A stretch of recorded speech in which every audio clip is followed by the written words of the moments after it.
Pagoda एक बहुस्तरीय मीनार है जिसके कई छज्जे होते हैं जो थाईलैंड, कंबोडिया, नेपाल, चीन, जापान, कोरिया, म्यांमार, वियतनाम और एशिया के अन्य हिस्सों में आम है।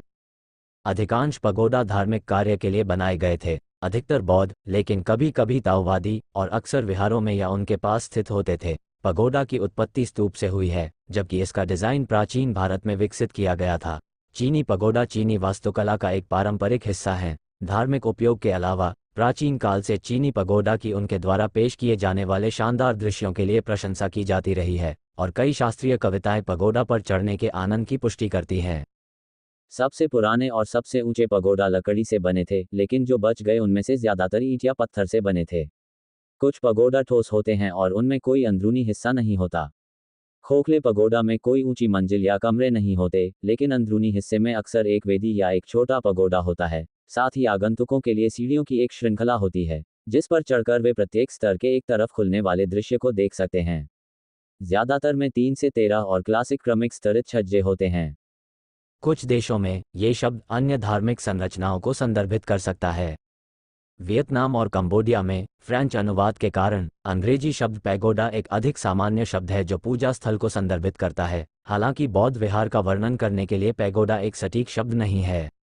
स्तूप की स्थापत्य संरचना पूरे एशिया में फैल गई है, जो प्रत्येक क्षेत्र के लिए विशिष्ट कई विविध रूप लेती है। कई फिलीपीन घंटाघर स्पेनियों द्वारा काम पर रखे गए चीनी श्रमिकों के माध्यम से पैगोडा से अत्यधिक प्रभावित हैं। आइए जानें कि ये पैगोडास इतने मजबूत कैसे बने। जापान भूकंप वाला देश है। सदियों से जापान में किसी ने बहुमंजिला इमारतें नहीं बनाई।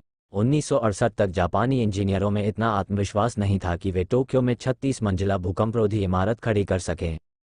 फिर भी जापान में 1400 से ज़्यादा सालों से एक तरह की ऊंची इमारतें आम थीं।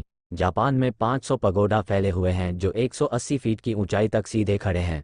अनगिनत भूकंपों ने उन पगोडा को हिला दिया है, और वे अभी भी शांत और स्थिर खड़े हैं। एक दूसरे के ऊपर कई छतों वाले टॉवर, वे क्रिसमस के पेड़ों की तरह हैं जो एक सजावटी शिखर पर चढ़े हुए हैं। आप शीर्ष पर एक सितारा खोजने की उम्मीद करते हैं। जब आप देखते हैं कि पगोडा कैसे बनाए जाते हैं, तो आपको लगता है कि आपको ढहने का नुस्खा मिल गया है। प्रत्येक छत पर भारी टाइलें लगी होती हैं। एक केंद्रीय खंभा, एक विशाल देवदार के पेड़ का तना, वह कोर है जिस पर संरचना लटकी हुई है, लेकिन वह खंभा धरती में टिका हुआ नहीं है। वास्तव में कभी कभी यह पूरी तरह से जमीन तक भी नहीं पहुंचता है।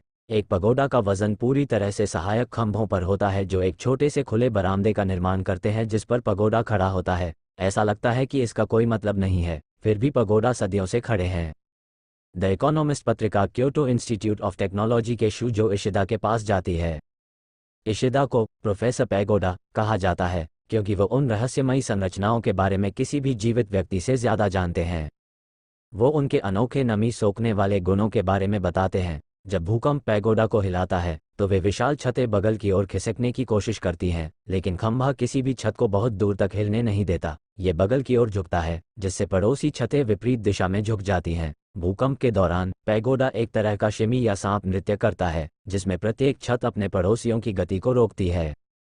अगली बार जब आप किसी बड़े पावर ट्रांसमिशन लाइन टावर के पास से गुजरें, तो ध्यान दें कि केबल की एक ढीली लंबाई अक्सर एक तरफ की पावर लाइन को दूसरी तरफ से कैसे जोड़ती है। उस केबल का उद्देश्य हवा से चलने वाले कंपन को चरण से बाहर एक तरफ से दूसरी तरफ भेजना है। कंपन एक दूसरे का विरोध करते हुए खुद को खर्च करते हैं।